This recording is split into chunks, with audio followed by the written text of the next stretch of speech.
Hey guys, this is Tuba Steve for deucescrack.com, and welcome to the first video of my series, Baby Steps. So what I'm doing with this mini-series is basically, I guess I'm going to reverse engineer Foxwood's Fiend's Moving On Up series, in which he analyzes the varying levels of play throughout the limits as you move up. And he started at 100 no limit, and I think he worked his way up to at least 1020, maybe 2550. Don't remember off the top of my head. But anyway, so what I've basically done, or what I'm going to do in this series, is sort of continue that downward into the micro stakes games. So here I've isolated a limper with ace 8. Before I talk about any more theory, let's play this hand out. Now he pots it right into me, and he's a pretty loose bad fish, so I'm just going to raise it up here. Hope that he has an ace, and try to get it in with him. Now pot size raise would be 1140. On a draw heavy board we want to be making our bets bigger than normal, so I'm just going to raise it to 9 here and hope he'll shove over the top with whatever he's leading.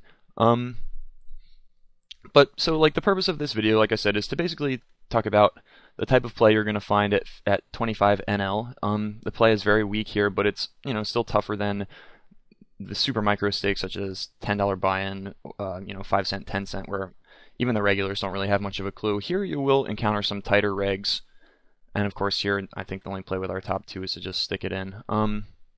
So some of the things that I want to talk about maybe, oh wow, he's horrible. That makes up for getting coolered a little earlier, but we can talk about the hand probably in one of the later videos when I analyze my play because it happened before, but anyhow, sorry. So some of the things I'm going to talk about are some really solid pre-flop considerations. And I'm not just going to be talking about these during the video, but also these are some. I'm going to try to bring up some points for discussion in the thread for the video and for the later video in the mini series where I review my play. So I want to start out by talking about some pre-flop things. We want to pay a lot of attention to our position. And so position is how close you are to act at the table, in case you've never heard the term before. Like I said, this is sort of going to be kind of a beginning video. The closer you are to the button, the worse hands you can raise. So we're going to start out very tight in the under the gun seat, which is the first seat to act on every pre-flop round. So my pre-flop range for under the gun usually consists of opening with with all pocket pairs, suited aces down to about ace 10, and then offsuit aces probably going to raise ace jack, and then really the only other offsuit hands we're going to raise are king queen offsuit. And I'm going to go over these ranges a lot more thoroughly in the thread, but just want to kind of give you a baseline. And then it's going to get I'm sorry. I also we're going to open some suited connectors in this position, and then as we go around to the table, we're going to start opening really wide in late position, and that's going to be one of the ways we can exploit the tighter regulars, especially, is by stealing a lot of blinds from them. I've heard it said that no limit hold'em, or any poker game really for that matter. Of course, if you read Theory of Poker, I guess that's what he says. Any poker game is a battle for the blinds and the antes. So stealing the blinds is basically one of the main objectives we're going to have in a game of no limit hold'em. So it makes sense that the closer we are to the button, the easier it's going to be for us to steal blinds. So something else that another one of the main points I want to talk about is continuation betting, which is betting out on the flop after you have raised pre-flop. A lot of players struggle with which flops to continuation bet, which player types to continuation bet. So we're going to try to discuss that a little bit. And then something else we're going to talk about that a lot of players struggle with at the micro stakes is 3-betting, which is when you re-raise someone pre-flop. So say JF and money open raised here to 75 or $1. If I put in the re-raise with the queen jack here, that would be the 3-bet. So now here we have two playable hands. My standard open raise, I'm gonna say while you're starting out at the $25 buy-in games, is just going to be to make it $1 from every position if there are no limpers.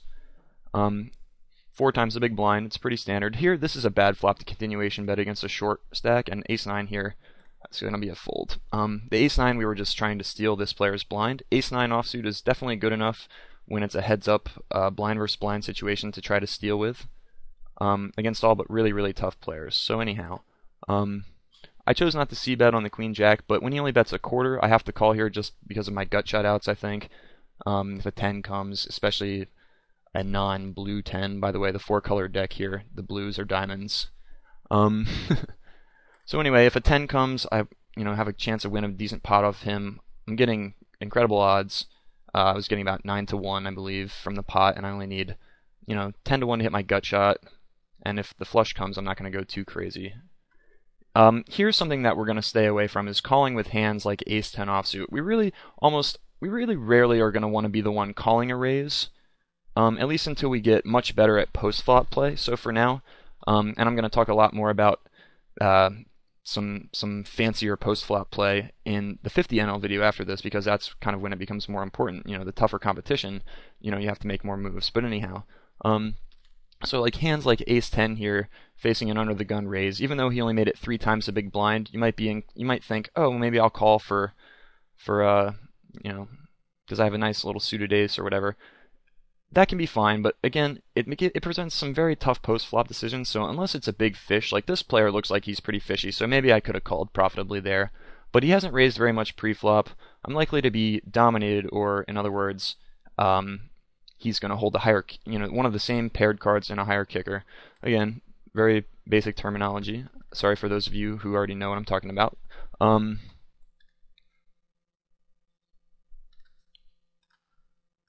So yeah, we're not gonna be calling too many raises pre-flop. The types of hands that we are gonna like to call raises pre-flop with are pocket pairs, because they're very easy to play and we can win big pots when we hit our sets. But we're gonna stay away from doing too much cold calling for now with hands like suited connectors, suited aces, just because they present lots of tough post-flop spots.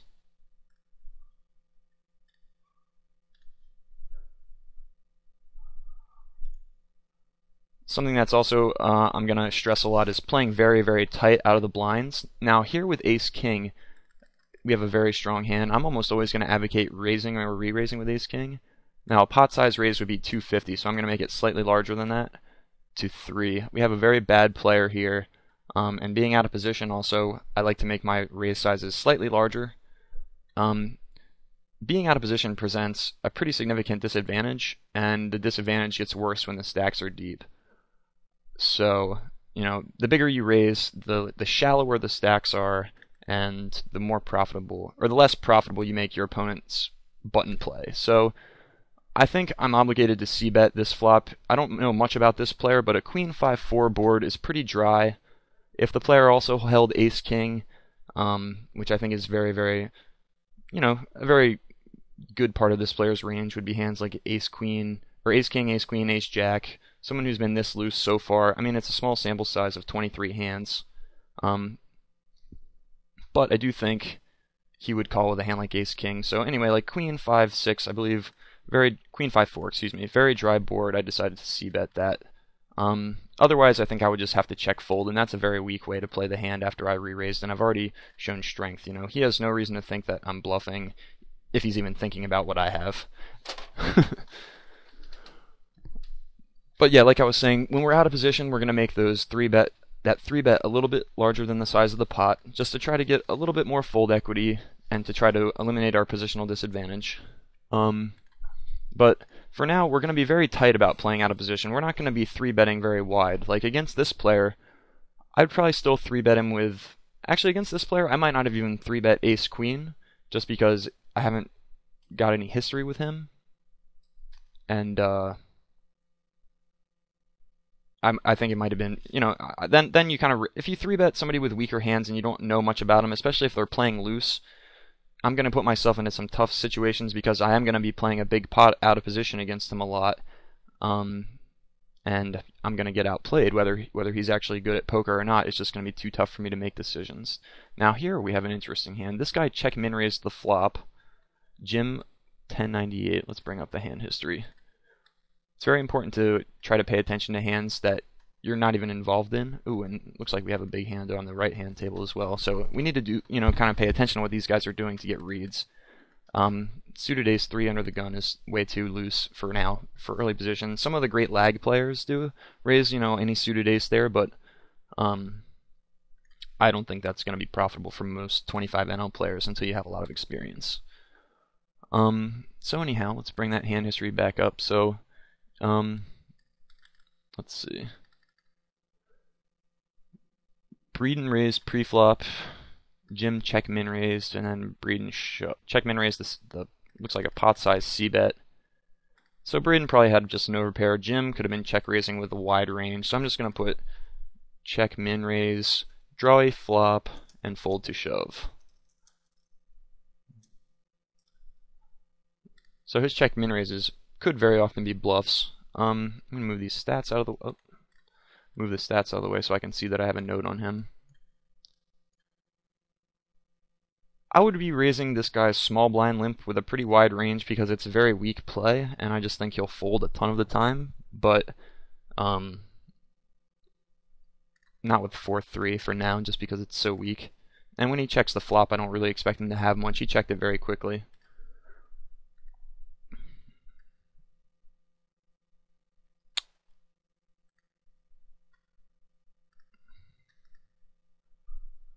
So there's a situation where when your opponent shows weakness, it's not really a continuation bet per se, but it's a good spot to take a little stab. Oftentimes when a tighter player limps in the small blind, it'll just be something weak. They want to see a flop. They check it to you on like a 7-5-7 board. I mean, they're probably going to be just leading out if they have a piece to try to build a pot. Because if they have flopped a hand, anything decent, they usually bet a tighter player. So when they check after limping, it's just, and especially the board there was 7-5-7, it's very dry. With a pair on board, there's way less ways that he could hit it, and since he hasn't raised pre-flop, he's not going to try to fight too hard for the the money in there.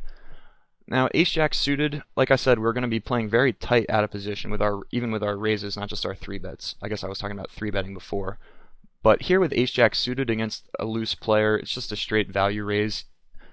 Now, being out of position against a loose player, now he's folded to some c-bets so far, but it's not a good sample size.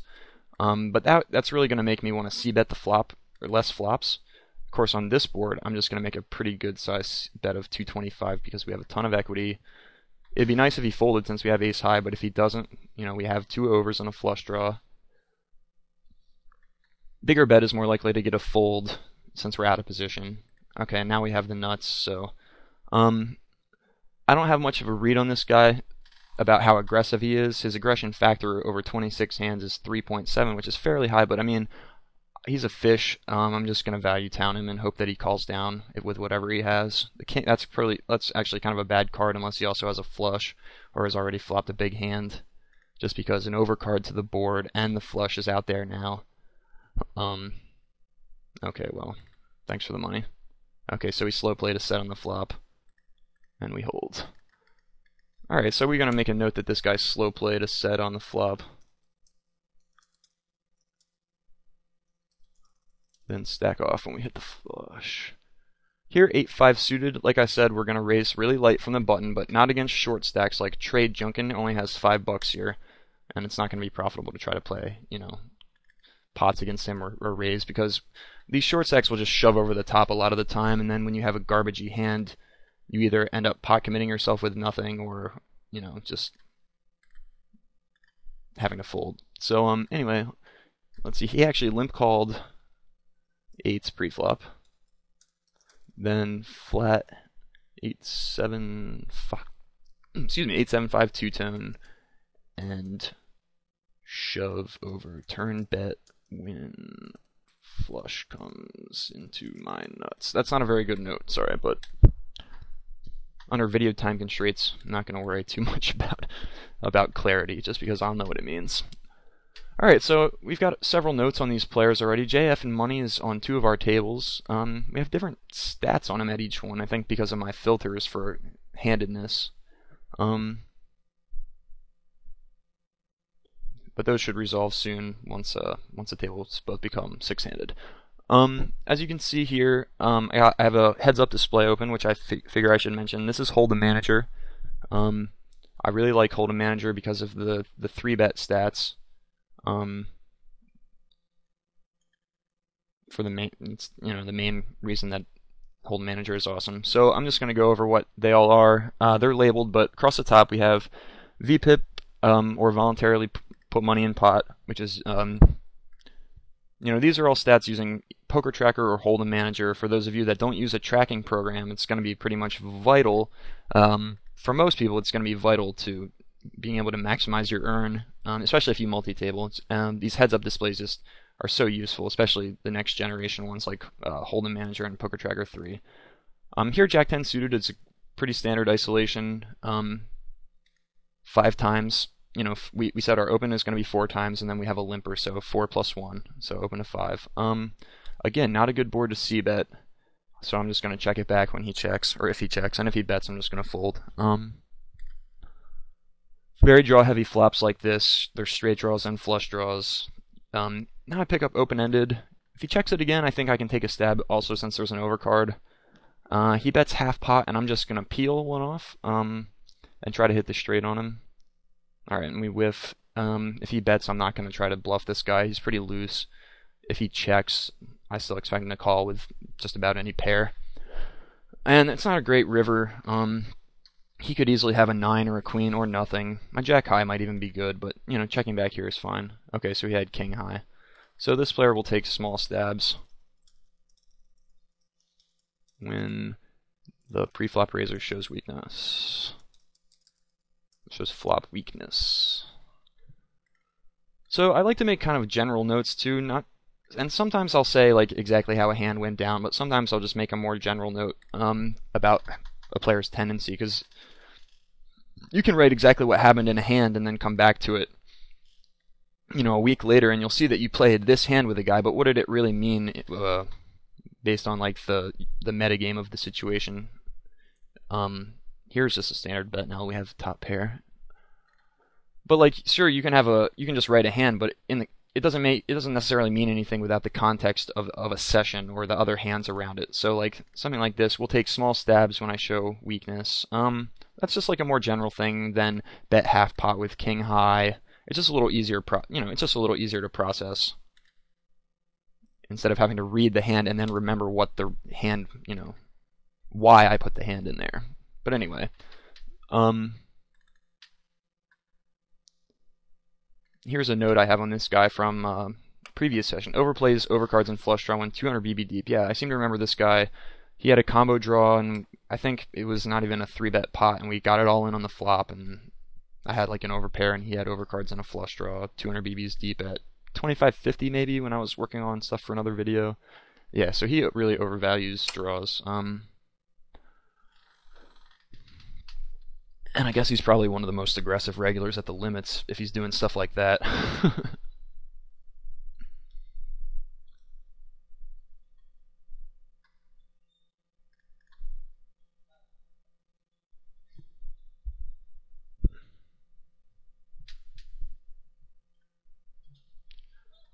So I want to talk a little bit also about seat selection while we have some dead time. Seat selection is very important, and it's it's not highly correlated to position. It's directly related to position. So when you're looking for a seat at a table, we'll also talk about some table selection maybe at some point.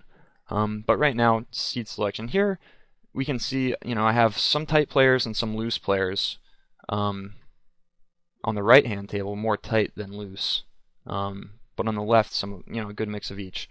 Now, ideally, like I said, you want to be stealing lots of blinds from the tight players. So it is really great if you have super tight players on your left, because when you're on the button or the cutoff, they'll be in the blinds.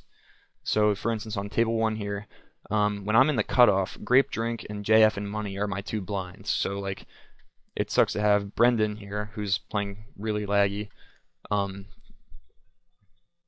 But, whatever. I still have some pretty profitable raise situations when these guys are the blinds. Now, also, conversely, we want to have position on the really loose players so that we can act after them on as many streets as possible. Pre-flop or the flop, whichever. Or, any post-flop street for that matter. But so, ideally, I would like to have this Brendan guy on my direct right. If I could switch seats If I could switch Krishna's and Brendan's seats here around, that would be pretty much an ideal table. Two bad players on my right, and then three tight players all the way around on my left.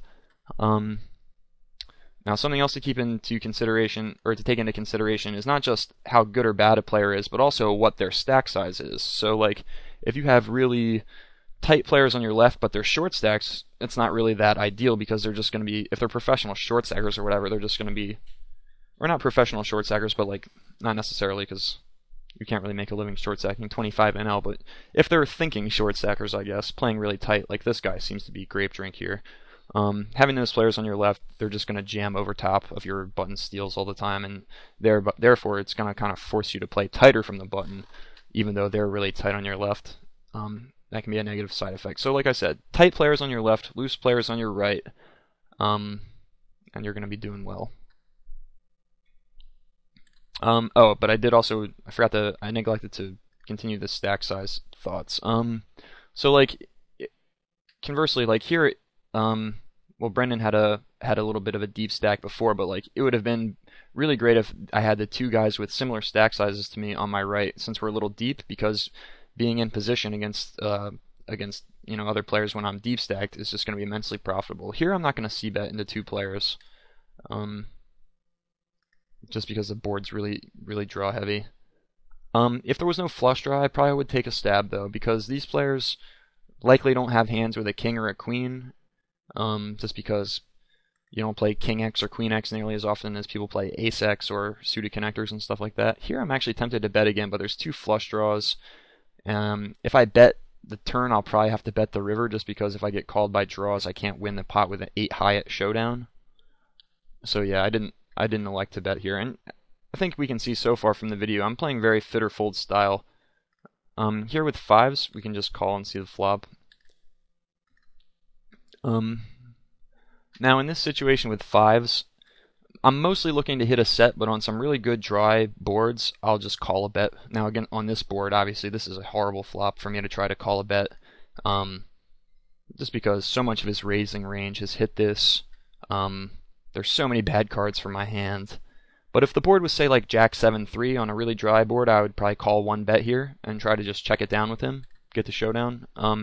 Not necessarily even check it down, I guess, but if he checked the turn, I might bet to protect.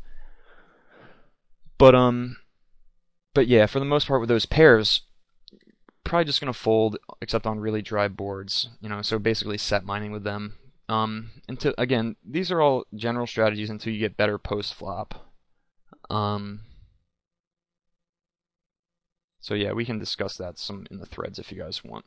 But I'll also be like I said, I'll be discussing some more advanced post-flop concepts in the 50 NL video. So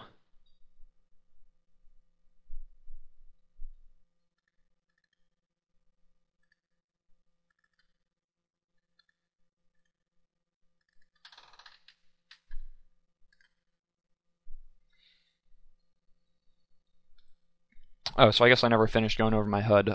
Here we have the standard poker tracker stats: VPIP, PFR. I can't put my mouse over to the pop-ups will come, but aggression factor, and then number of hands. Then on the left, I kind of have multiple lines based on like what type of stat. So 3-bet stats are here. Oops.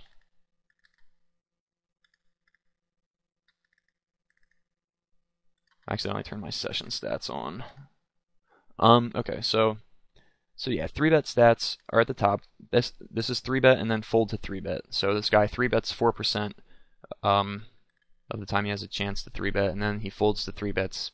He hasn't folded to a 3-bet yet. So now we have attempt to steal and fold to steal. Attempt to steal is just how often somebody raises first to act from the cutoff or the button. I guess, yeah, that's it. So it's literally how often they steal the blinds. Somebody with a high attempt to steal number is going to be, stealing blinds with a very wide range, as, makes sense, right? So, those types of players are the types of players that I'll occasionally like to 3-bet light, and also the types of players that maybe if I'm on the button and they're the cutoff, I'll call a wide range on the button to try to, outplay them. But again, for now, we're not going to do that too much. But that's why the stat is up here. And then fold to steal is just a great stat because if you have big nits that fold their blinds constantly, you can raise very, very wide ranges of hands from your steal positions because they're not adjusting. And then, okay, so on the next line we have c-bet and fold to c-bet. Pretty self-explanatory. And the last line we have second barrel and fold to second barrel. Now I have all the stats color-coded, except for the second barrel and fold to second barrel, just because I'm not really sure quite yet what some good ranges for that are, really. But I'm going to talk to some people about that, I think, and take a look through my database. But for now, I still have it on the screen, just because, you know, if somebody's barreling, you know, 80% of the time, it's obviously going to be high. So something that's also important to note about these stats is that the sample size is very important. For some of and also here's win to showdown, WS, and check raise flop, which I think is a useful little stat. But it's not really, it doesn't really come in handy that often, but I like to have it there because flop check raises get more and more common as you go up the limits. But anyhow, yeah, so something to keep in mind is that the sample size of these stats is very important to keep under consideration, such as, like, if you only have 20 hands on a guy and he's playing like 30-20, he could have easily just gotten dealt aces, kings, jacks, ace, king, you know, and then a suited connector or something all in a row, and that could be why he's raising those hands, you know. So your first impression of a guy can often be influenced on the stats. Here with threes, we're fairly deep against this player. I'm going to go ahead and call and try to see flop.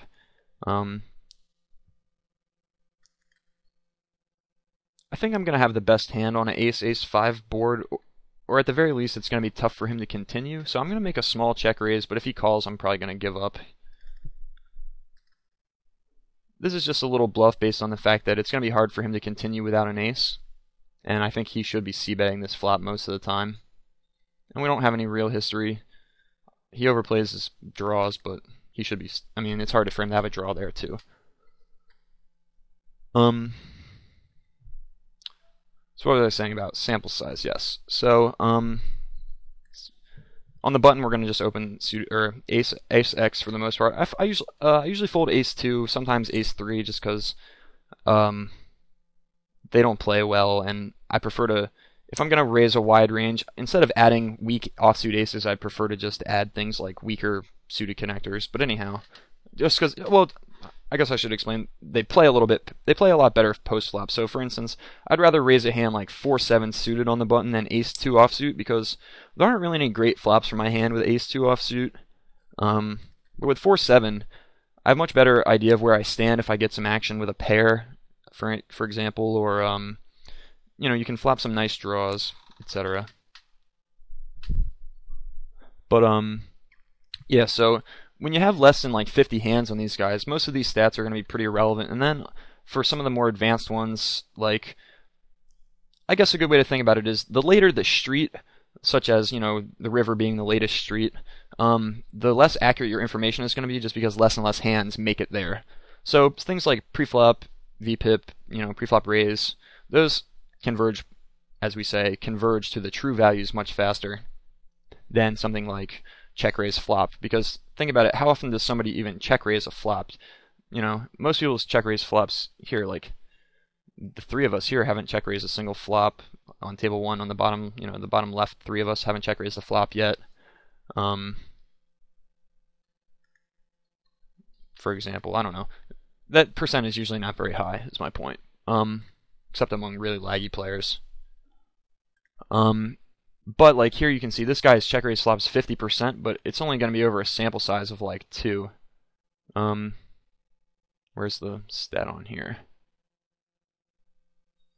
Well, I can't find it, but anyway, you guys get the point, you know. So these stats, make sure you have a good sample size. For things like check raise flop, second barrel, it's really best to have like 1,000 or at least a few hundred hands on somebody, if not a couple thousand. And the way you would want to do that probably is just by data mining. If you're on your, you know, full tilt at least. You can on stars, as far as I know. But so yeah, just sample size is very important with the stats. Ace 3 from the cutoff is going to be too weak, I think. I don't really want to isolate him here. If I was if I was playing a little bit laggier, I would just go ahead and isolate, but trying to just play a nice taggy style. We're playing really nitty on the left-hand table just because I haven't been getting many hands. Ace-Jack suited here. Out of position, it's just going to be a fold. This guy's pretty aggressive. He's 3-betting a lot.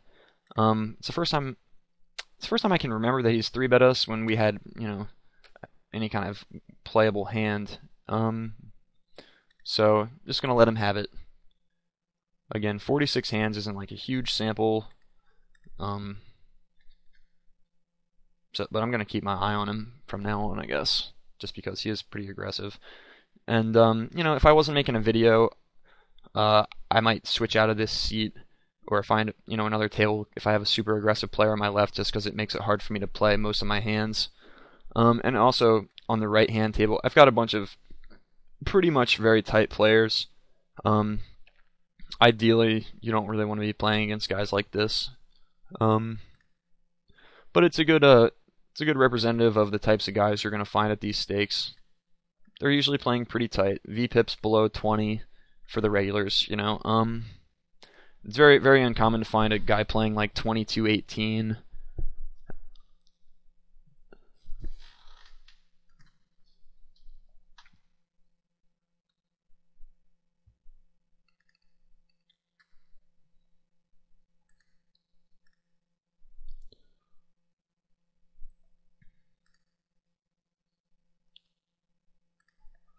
If this guy limps in, I'm going to raise the 8-4 suited here just because his limp is pretty weak.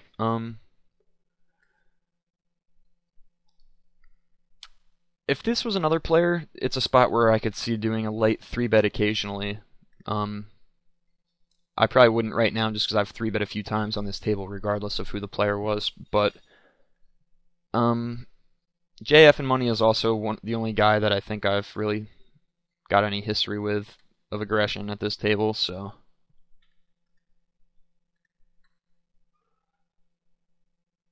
here with King Jack offsuit, these big offsuit cards are very easily dominated, and they don't really play great post flop. If I was going to play that hand, I would 3-bet it just to try to get him to fold. But without a read, don't know anything about him, just going to give it up.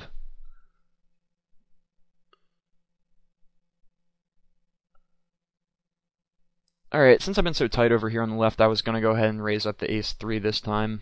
Since we have fairly tight players behind, I'm just a little worried about this Brendan guy 3-betting.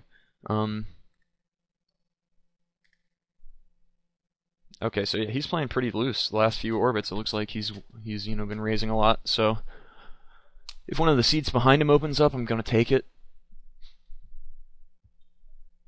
Or even if Krishna's seat opens up, I'll take that just because as far away from being on his right as I can get, the better. So he doesn't have position on me as often. Here with a bunch of super tight players, I'm going to go ahead and raise up King 6. The guy's pretty short stacked, and if he shoves, I'll have to call. But with King High suited, I'm not going to be doing that poorly against his shoving range. If you think about it, against hands like Ace Queen, I'm only like just around a 2-to-1 dog. I don't really remember for sure. It's been a while since I played tournaments, so I haven't really thought about pre-flop matchups too much in a while, since most of the cash game play is done, post-flop. Yeah, when this guy limps in, my range here is going to be pretty wide to just try to steal, especially since he's a fish.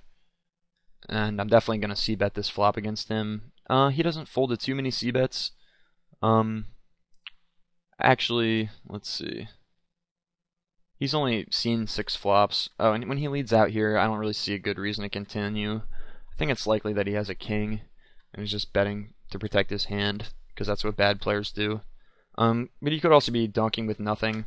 The thing is, I also have nothing, and I don't like trying to make moves on weak players, not at these stakes, because you just can't get them to lay anything down.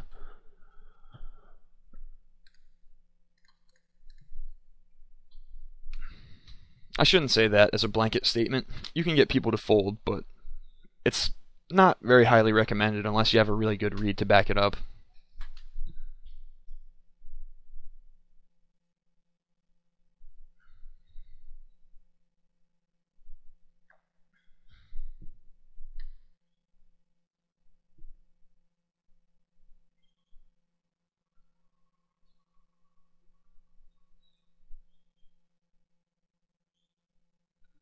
my seat on table 3 or table 2 rather, considering that I have a table of or tight, players, my seat is actually the best I think I could expect for. Um, Having the short stack on my left is bad because he'll shove over my raises a lot, but it's actually not a terrible thing because it's one less full stack person in position against me to try to take my money. And I do have position on the only other player who has any kind of stack whatsoever, which is J Money, which is just kind of like a bread and butter situation, having position on a guy when you're deep stacked. Alright, here the nit well, he's not a nit, I guess. We only have 15 hands. So again, I almost committed the fallacy of calling him a nit even though it's only been a couple rounds, but I'm still going to c-bet the flop just because my range, he can easily put me on a pair here of kings or jacks or pair of anything really. I mean, I'm just banking on the fact that he's not going to be able to take any kind of heat on a king high flop when he limped in and then called a raise. Okay, so J Money has 3-bet me. We're a little deep, and he likes to overplay his hand, so I'm going to call. If I had a pair like 8s or 9s, I would call 1-bet on this flop, but deuces, obviously there's not a single good card in the deck for me except an offsuit deuce. Well, yeah, except an offsuit deuce, so against an aggressive player, I'm just not going to try to call and hope that deuces are good. It's basically like praying he has ace-king. Of course, with the hands like 8 or 9s, then, it's more likely that I beat some things he might be 3-betting me with. My decisions aren't going to be as difficult because there's less bad cards in the deck for me, and etc. So it's going to be much easier to continue on the turn, I guess, or to continue past the turn, or to play the turn in general when your pair is higher. And against this player, he's really aggressive, and we're a little deep. If I had a queen, well, let's take a look at the hand again. Okay, yeah, if I had a queen, I'd be tempted to slow play it against him. Or not really slow play, but, well, I guess it's slow playing because I probably wouldn't fold it in a 3-bet pot against this guy because he's, like I said, I have a pretty decent read on him that he likes to overplay stuff. So what I might do is something like make a small flop raise, or actually I don't really think just calling's that bad because even if a draw does come, it's going to be tough for either of us to really have a drawing hand. Just because I don't really think he's going to 3-bet too many suited connectors out of position. And he should know that I'm a tight enough player that I'm not calling super wide on the button with like tons of suited hands.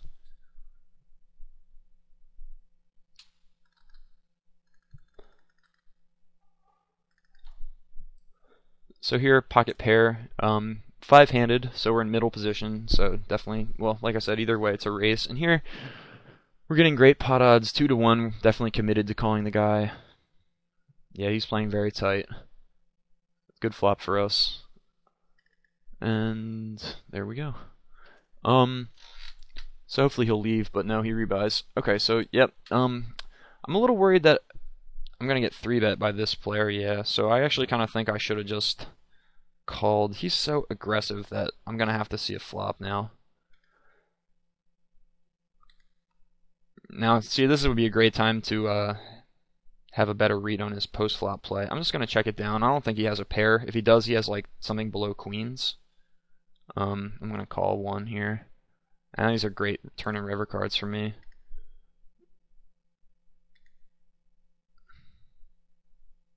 Yeah. So he 3-bet me with 5s. His play there is actually not terrible, but considering how aggressive he is and that he's bad, I'm sure he didn't have a good reason for doing it. He's just doing it because he's aggressive.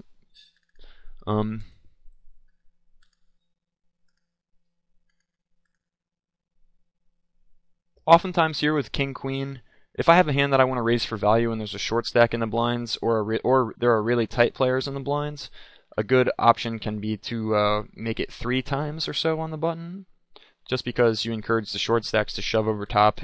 This is again if you have a good hand. I guess that's only what I would do with good hands against short stacks, but against like tighter players, I'll do that with a very wide range of hands just because they fold so often. So if you raise 3 times on the button, it makes your steal cheaper. So it's just slightly more profitable in the long run. And over, a lot of hands, that adds up pretty considerably.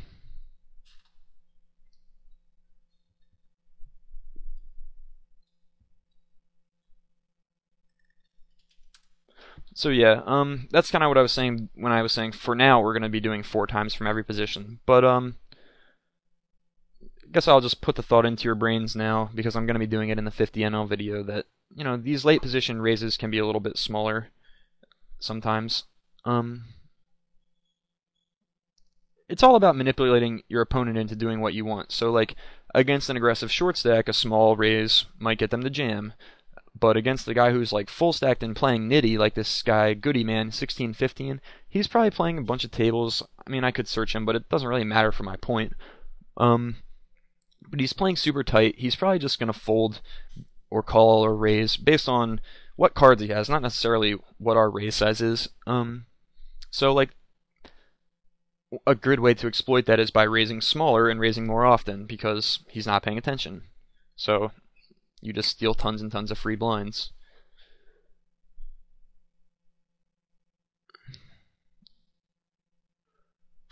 Alright, we're going to have to look at how this hand went down as well. Oh, okay, so J Money hit it. See, this is what I'm talking about J Money being way over aggro. He raises, and let's see what happens. Goody Man just flat calls, and somehow they manage stacking him. J Money bets. Man, so this guy is just absolutely horrible. So he bet called the flop to a small raise, and then the guy checks the turn. Alright, this guy's just really horrible.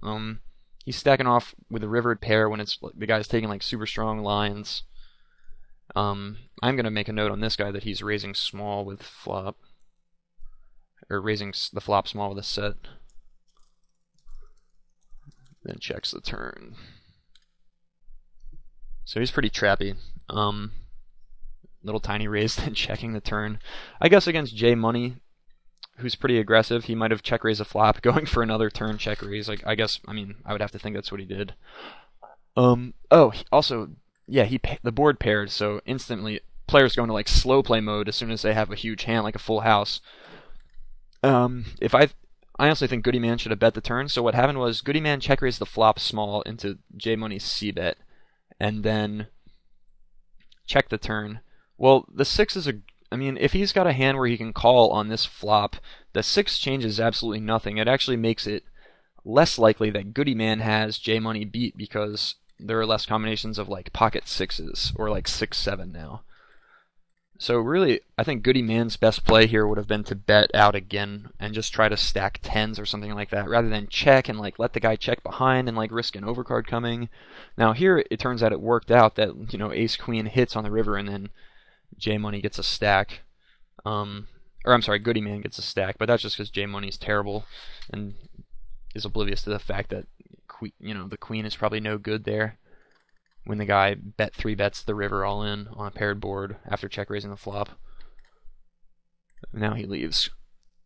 Because, people like to hit and run a lot at these stakes, so you gotta also try not to get too upset when they do that.